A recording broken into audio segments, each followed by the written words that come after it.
Mr. Harris. You got too many things going on. I hear you.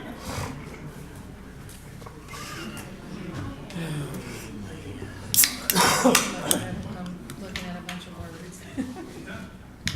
Don't hit it too hard, I gotta hit it. I want to call to order the meeting of the Livingston Parish Ordinance Committee for May 23rd. Ms. Andrews, would you call the roll, please? Mr. Mack? Here. Mr. Harris? Here. Mr. Wascom? Here. Mr. Tapper? Here. Okay. The first item will be, is Mr. Harrell here? Amend Chapter 5, Disaster Emergencies by adding Section 5 through 7, Declaration of Parish Waterway Closures. Mr. Harrell contacted me after the last closure. Seems as though that there were they had closed the rivers because of high water. Some boater decided that he didn't care. And they realized they didn't have a way to write him a ticket or address the situation. So they've asked that we amend the parish waterway closure law to address this situation. Has everybody on the council anybody read the ordinance as it was introduced or given to us by Mr. Harrell? I talked to him, and he told me the same thing. They're just having a problem with people, when they close the waterways, some people ride by and just thumb their nose at the law officers because there's nothing they can do. So he's asked me to, if I'd support it. I told him I would. Is there any public comment on this particular ordinance as it's written now? We have a motion to report it favorably to the council tonight. I'll make that motion. Got a motion by Mr. Wascom, second by Mr. Harris. Any objection? None, so we're gonna report that favorably. Item 2B, amend Chapter 13, Planning and Development, Article 5, Flood Damage Prevention, Division 3, Provision for Flood Hazard Reduction, Section 13-102, Specific Standards. My understanding, Mr. Harrell's not here again, so I think Mr. Harrell has been put in charge of what was the term he used? Well, freeboarding. Well, no, we created a group to kind of solve the CRS problem that has to write a corrective action report. He's been put in charge of that. One of the first things he wants to do is create a foot of freeboard so that everybody that's been building at BFE, he wants it to be BFE plus a foot, which I think that has to do with CRS. And he implied that there was something to do with FEMA and the grants, but he's not here, so I can't exactly verify that. So I'm gonna text him real quick and see if he can. I know that there's a lot of public discussion, so if y'all wanna come up and start giving us your opinion, why don't you come up? I know that there's a lot of people, I can tell. It was to my understanding that this is, for flood zone A and AE currently, where you're actually in a flood zone. And like you said, right now, you go out and you're required to build at, I guess you could say the floor of your residential dwelling needs to be at base flood elevation, and this would require you to be 1 foot above base flood elevation, which is a good thing. I mean, you don't want to be right there at it. You want to be a foot above it, and this would not require you. You could have the options to be 1 foot above base flood elevation. You could build the dirt pad. You could, put your house on piers, blocks, whatever. As long as you were a foot above base flood elevation, you would be in compliance with this ordinance. This is a good thing right here. Except it's gonna cause us to stack more dirt in the floodplain because we don't wanna get a dirt fill ordinance. Well, maybe, I guess that's possible, but the truth of the matter is, to my understanding, most people that build in a floodplain, they're building it 1 foot above base flood elevation. I know, like the mobile homes, to the best of my knowledge, when you go to place a mobile home on a piece of property, they're making the bottom floor beam be at base flood, so the actual flooring of the mobile home is 1 foot above. So I'm in favor of it. I think it's a good move for us. So. Well, it is a good move, but there again, what if they have to bring a mobile home? I'm gonna use that for an example. They have to bring that 4 feet to get that 1 foot above. Well, you could put 1 foot of dirt and 3 foot of blocks, and you'd be 4 foot above. But if you're building a house, you're just gonna put 4 foot of dirt, right? Or you could build it on blocks, whatever you so choose. Well, and that's what we're It gives you trying the to freedom. eliminate, really. It gives you, well, Yeah. but it gives you the freedom, it gives you the freedom, it gives you the freedom to choose how you want to elevate your home. This doesn't really tell you how you have to do it. It just says you need to be a foot above it. Look, I don't disagree with you, Shane. If we're gonna make it 1 foot BFE, we're gonna make it 2 foot BFE, it's kinda irrelevant. Whatever we choose to do, we do. My problem is if we don't address how we get there, then we're just gonna negatively impact the floodplain. That's my problem with this particular ordinance. But I told Mark, given his situation, I would support him. But I see a lot of developers and builders out there, so if they wanna come speak to it, now's the time to come talk about whether you think it's a good thing or a bad thing. Does anybody want? And like I say again, this is for when you're building in flood zone A and AE only, to the best of my knowledge. Okay? You're right, that's how it's written. It says in all, under section 13-102 specific standards, in all areas of special flood hazards where base flood elevation data has been provided as set forth in section 13-79, subsection 1392, subsection 13-103, the following provisions are required. And basically, everything it says is, where it said 2 base flood, everything now requires additional foot. So if you're in E, you're not impacted. If you're in A or AE, then you gotta go a foot above base flood. John, you wanna come up and talk? So this usually comes from the council too much. Thank I you. guess it's where I'm supposed to stand. That's it. My name is John Blunt. I'm a local contractor and developer. And I really wasn't prepared for the BFE thing, but John had mentioned it before the meeting. Some folks from the Baton Rouge Home Builders Association are here, and you know, they're dealing with some of this intersection. So this is kind of going on everywhere now. And the BFE thing is, to be honest with you, Livingston Parish in the rural areas is about the only place we don't have to hit the 1 foot above. Most municipalities, I think, I can't name the exact one, but one just went to 2 feet. Ascension just went to 2, right? 2 feet above base flood elevation. I think most of the conversation has been over the last few weeks, and I'm just kind of getting up to speed, because I'm not doing a whole lot of residential anymore, mostly commercial, where all of that's all predetermined and studies have been done. However, the dirt fill issue has been, I guess, the hot topic, and now we're talking about a foot above as a mandatory thing, and then restricting dirt fill. So it's a double-edged sword, and I do not envy you guys one bit. However, I would just request on the dirt fill portion of it, and I am all in favor of some type of steps towards getting some type of mitigation in place when you're filling floodplains. But you know, if you build in Livingston Parish and 80% of it, if you blanket it, you're in a flood zone. I don't know the exact percentage, but somebody probably here can tell me what part of the parish is in Zone X right now. And I'm understanding, I think our last map change was in 2012, and we're about to get a new one. I think we're probably all going to be in shaded blue.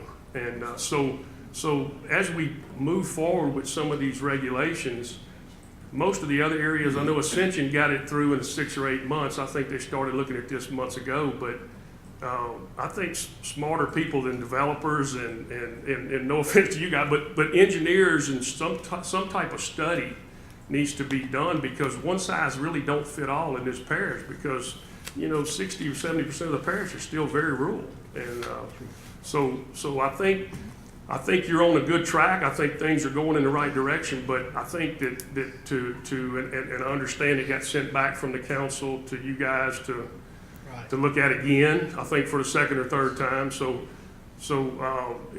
you know, I'm a willing participant. You know, I know my industry, and I'll go along for the ride, but I just think I think there's so much of a domino effect when you start mandatory capping something without experts involved, experts in that industry, because you could look at East Baton Rouge, there's you know, most of East Baton Rouge is dirt mitigation. You know, if you're filling a site down below Highland Road, you're digging from that area. You can't bring dirt in from Livingston Parish. You can't fill outside fill. So, you know, it happens on every project. So I just ask that y'all consider the impacts of a blanket ordinance right out the gates and maybe take a step in an area, or obviously, this 2016 hangover is affecting everybody.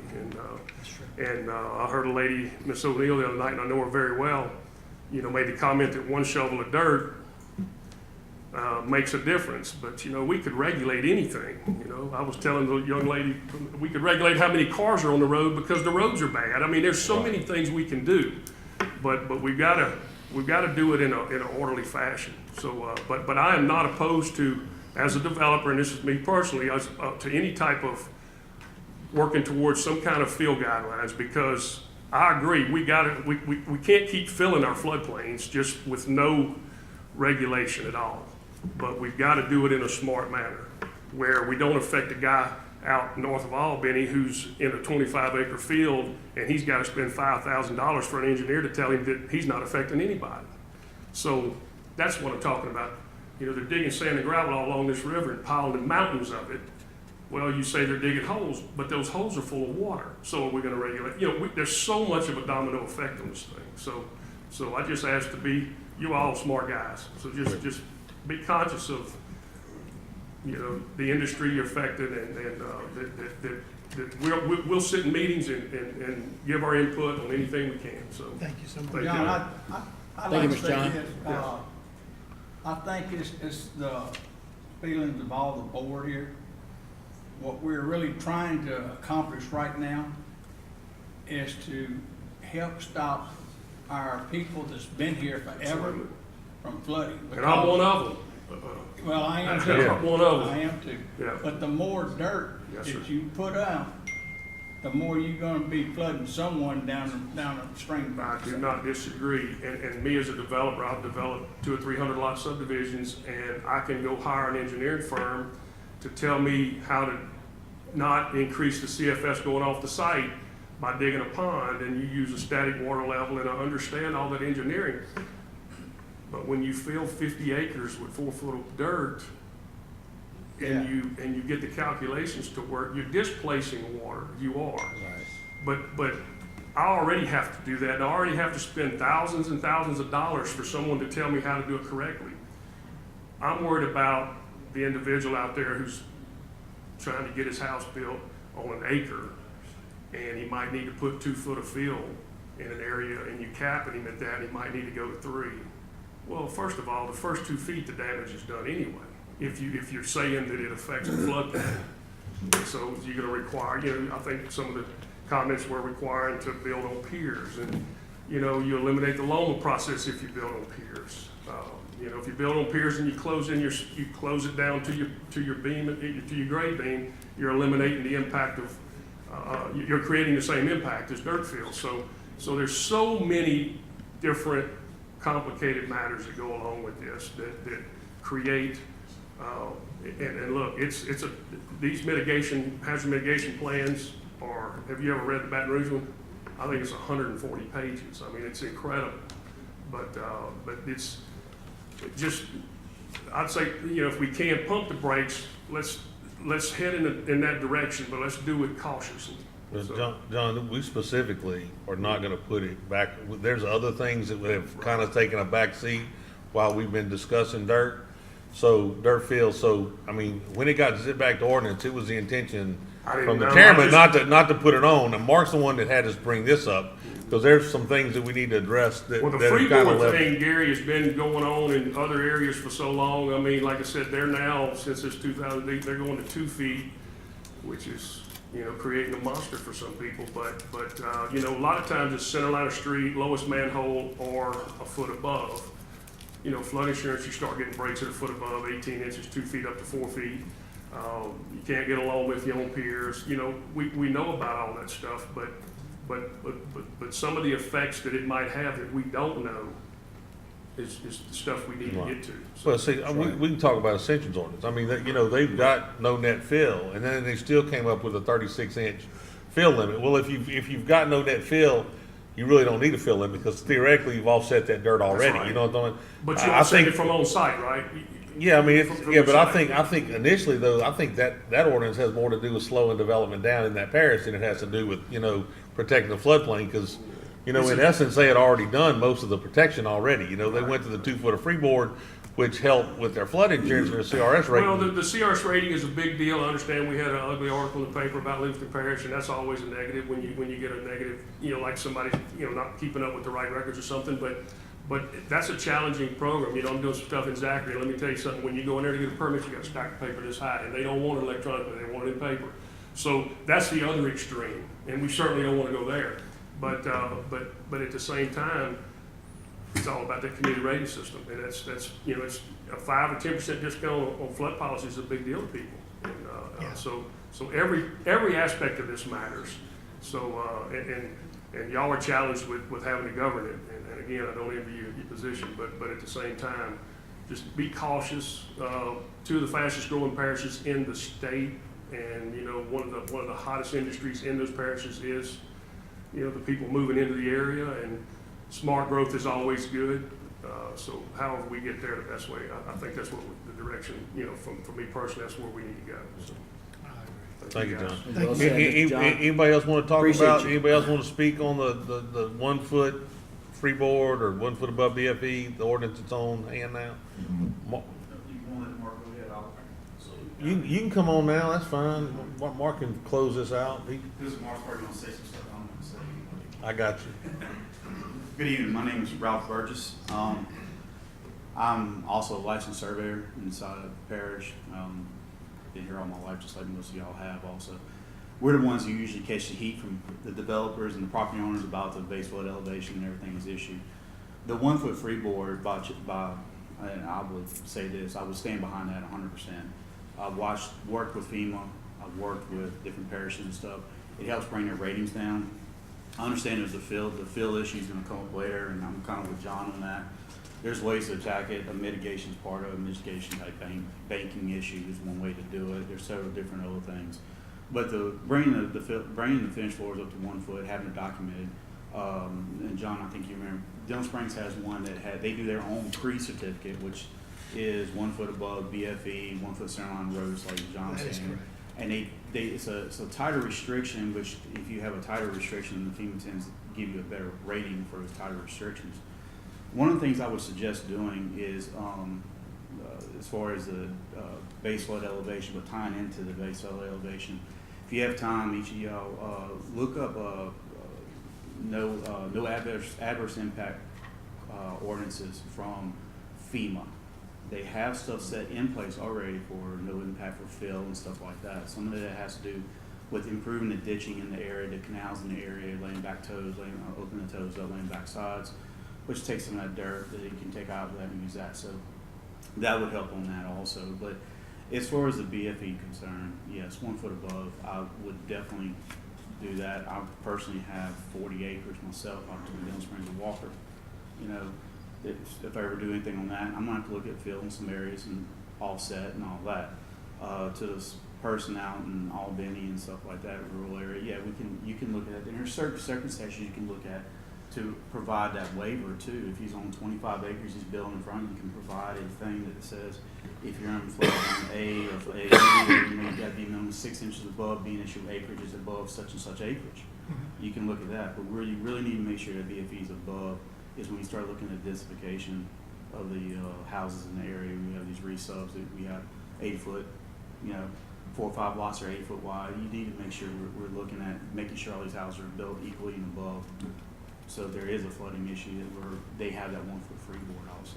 So, but retrospectively back to it, it will help the rating with the parish that is set in motion. So Thank you. there's plenty of them out there from different parishes that you can model from to help out with that also. And if you have any questions like that, I would suggest contacting Shauna Gibson out of the Houston office. I've worked with her. She's a district engineer. She can come to you guys and actually sit down with y'all, help write stuff, and actually put probably a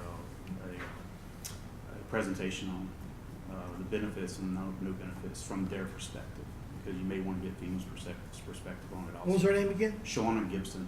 She worked after You know her? 2016. Yeah, she worked after the 2016 flood, coming around, taking high water marks for FEMA. She might be good to get involved before Yeah. we She quite frequently puts on a course for surveyors who need their continuing education at least once every couple of years and stuff like that on the elevation certificates and all that.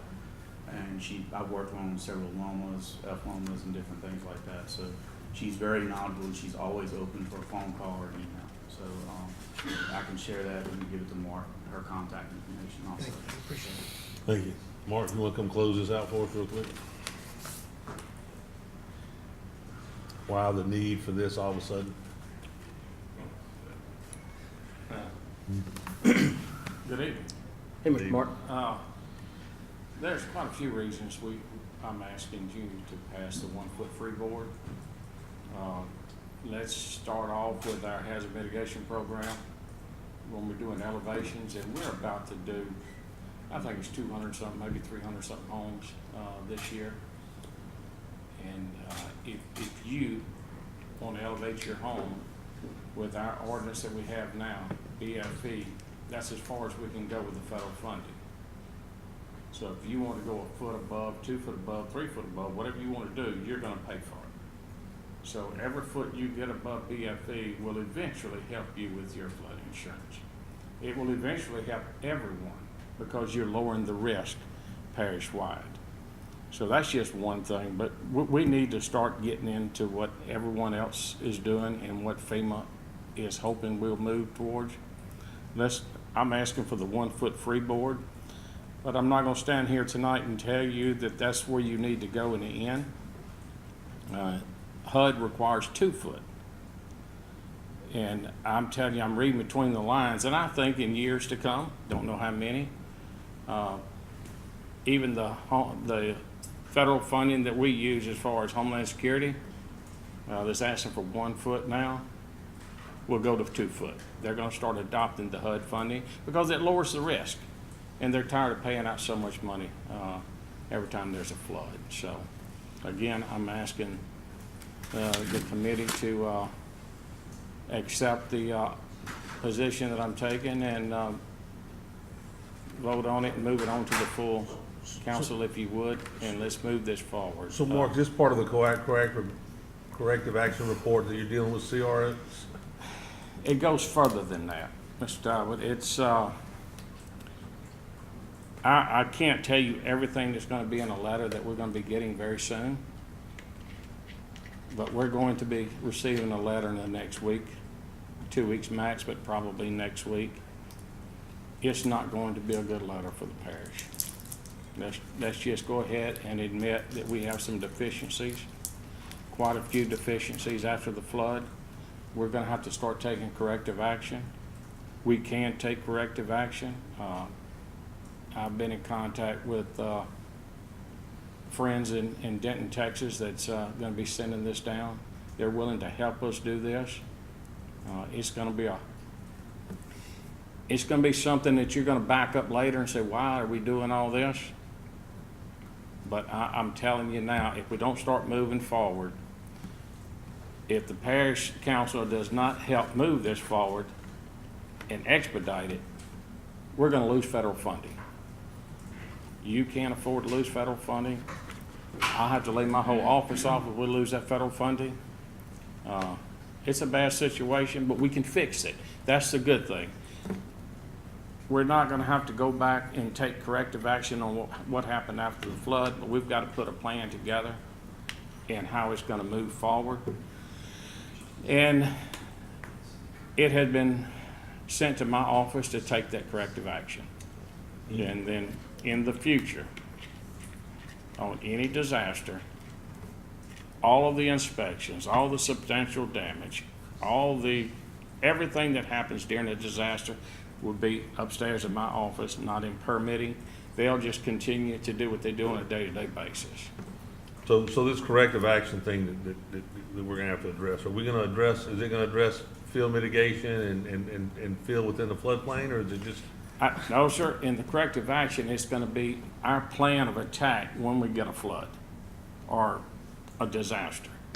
Now, I will tell you that in the near future, after that's done, we're going to have to address all of that. You got to address your field, you got to address your ponds, you got to do everything to mitigate. It's coming. Will it be this year? Will it be next year? I don't know, but there are gonna be some things on us that we're gonna have to take some action on that as well. But the field and stuff has nothing to do with what I'm asking for tonight, nor what I'm gonna be asking for in the next 30 days, because I think they're giving me a 30-day window to put a corrective action plan together and get the council to adopt it by ordinance. Well, thank you, Mark. Thank you. We got a motion to send a favorable report on this ordinance. I'll make it. We got a motion by Mr. Mack. We have a second by Mr. Harris. Any objection? So we're gonna move that forward with a favorable report to be introduced tonight by the council. Review and discussion and recommendation of ordinances, old business. You know, prior to the flood in 16, we had introduced an ordinance. And I think it was introduced for public hearing, but the public hearing was never held because I think our council chamber kind of got hijacked by Mr. Harrell's office. After the flood in 16, we lost our council chamber for a few meetings, if I remember correctly. Yeah, that's what I thought. I use the word hijack, but it accomplishes the same thing. And so we never went back and was dealt with. I think Mr. Harris has received some complaints. I know Mr. Keen's received some complaints of solicitation in their district. So we want to visit this again. I think the council staff had looked at the ordinance as it introduced, and there were some problems with it. So they've made some corrections to it. I think the corrections are in your packet. If anybody wants to come speak on, you know, what we need to try to do, we're not in a position to introduce this yet, but we need to look at the thing, figure out what problems we have with the wording, and get some, you know, ideas. Go ahead, Mr. King. Scooter Keene, Livingston Parish Council. I talked to our sheriff a while ago, and he wants us to put some other things in play. He said that he does not have an ordinance other than a state-type ordinance in place now for door-to-door solicitations or solicitations in parking lots. He said that's becoming a major problem. He would like us to put wording in there to where they could go and have somebody and make them leave the private property of a parking lot, and if they refuse, then they can give them a summons or whatever they have to do. So we need to put some wording in that. Well, Ms. White, you've been working on this thing. Why don't you contact the sheriff's office next week and find out who the sheriff would like you to deal with on this thing? Send them what we have, get their comments on it, and y'all work something up to bring back to us, and so that we can address it in a couple of weeks. As far as the regular ordinance, what I've been getting mainly is people don't mind most times when somebody solicits in their subdivision, but when they coming in at 7 o'clock in the morning till 9 o'clock at night, that's a problem. So that's what we mainly need to, and I think the ordinance states between hours of like 9 and 6, something like that. And then there's some registration requirements. Yeah, registration requirements. I did have a question. Are we going to charge if we start making people come in and get a permit? Would that be something we can? I guess the thing to do is, depending on where they're issued, if they're gonna be issued to the sheriff's office, then the sheriff needs to determine. He can decide what he wants to do. What he Okay. wants to do over there. And you'll just have to look at other ordinances that exist within the state to figure out, how we can address that. The whole thing is that we just need something that the sheriff's department can enforce. He got the whole sheriff's association that can help him with that, so. Another thing too is, he mentioned like shopping centers and things like that. I think the people that's wanting to solicit there should have something in writing from, I'm gonna say a Walmart, someplace like that. If they got something in writing from them, then it's fine.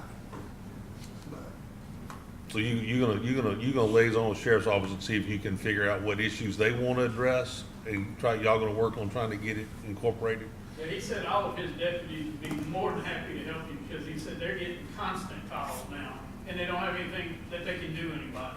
Okay. And they don't want to write a ticket for anybody doing it. They want to tell them, you can't do this, leave, Right. and they can't even do that. Any other public comment on, come on up, Mr. Marshall.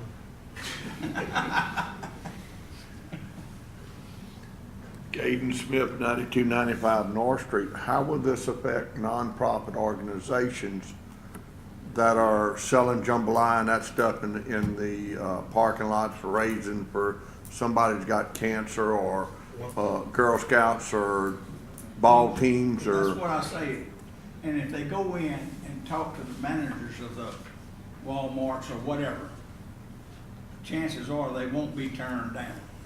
Okay, so this is not eliminating that, it's No. just No, eliminating it's somebody controlling- to it's come con- up to you, I'm selling this, and, okay. Right, we're just trying to control We what make the, sure to take out politicians too, so that we Yeah, can go. yeah, oh yeah, please take the politicians out. heck no, we're gonna, politicians can only knock doors right before the election, other times they gotta stay away. Any other public comment? So everybody's good with having Ms. White contact sheriff's office and work on this some more? Yeah, I Any, think it'll be a while before we get it together, but at least we're working on it again and get it done right. anything else we need to discuss tonight? Look for a motion for adjournment? Oh, go ahead, what you Quick got, question. John? I know at the last council meeting, we discussed, the council voted to send the fill dirt ordinance back to the ordinance committee. I was surprised when I didn't see it on my agenda, but I know there's people here tonight for that, I would imagine. Is it gonna be, will it be on the next agenda? Why didn't it make it to the agenda tonight? Because we've put off the waterway deal, we've put off solicitation. There's a gentleman that wants to speak on noise, and we've put him off. Eddie Idell's been working on a sewer ordinance, it's kind of been taking the back burner to get all this stuff done. We have a limited amount of time that we have to meet in any given meeting. So until we get some of these things that have been pushed to the back on Dirtfield addressed, we're not gonna address Dirtfield right now. I think we've all had a lot of discussion. I know that there are people that are, commenting and working on different things. We're trying to gather information. There's no need to keep rehashing the same thing with Dirtfield. That's fine, I So- just didn't know why it didn't get Well, I involved. think I think that, Now, with the deal that, we're gonna bring up at our regular meeting tonight, mhm. about the 1 foot freeboards and all this, that's gonna go along with all this other we need to do too. So we just have to work with it. I think that given what we discussed the other night, send it back to the ordinance committee, Which is us. which is us. We're gonna address it, but the ordinance committee's put off other business to talk about fill dirt for 5 or 6 meetings. So at this point in time, there's other things that the ordinance committee needs to address before we get back. on Mr. fill Chairman, dirt. I agree. I mean, I agree with that. Well, I think I kind of made the comment that there's other things we need to handle. We need to get this other business handled before we talk about it. And I think the thing that misled is that when Mark's ordinance came up, people thought that was the fill dirt, and it's actually the 1 foot freeboard we were talking about. So, yeah, fill dirt's gonna get a couple meeting breaks, so I'll let y'all know. We'll let everybody know before we start talking about it again, but it's gonna get a break for a little while, I promise you. So we're not just kicking it down the road. We're not kicking down the road, but there's other things that we've got to address. I mean, there's just some things that we have neglected while we've been debating the fill dirt. And I think that, John, we're not gonna kick it down the road now, but we wanna have something in place before we have No, to paddle down that same. I was Well, being sarcastic. oh, I know. Well, I'm gonna be honest with you. Every floodplain manager in the state's in Ohio right now, I think for the most part, at a conference. And I've talked to a couple of them this week, some of the stuff that's coming out of there. There's some interesting things going on in this country. Matter of fact, I think in Cleveland right now, you've gotta pay so much. I'm not saying that this is anything we look at, but I'm just gonna tell you, in Cleveland, you pay a penalty every month for impervious surface. So based on the amount of concrete you lay on the ground, you're paying a fee to the city or the county for drainage improvements based on the impervious material that you've laid. I mean, there's tons of things going on across this country to address some of this stuff. But I'm not saying that they're all great. Some of them are just kind of wacky, but whatever it takes to get their job done. Motion to adjourn? Got a motion from John, got a second from Second. Shane, no objection, this meeting is adjourned. Good job, Gary.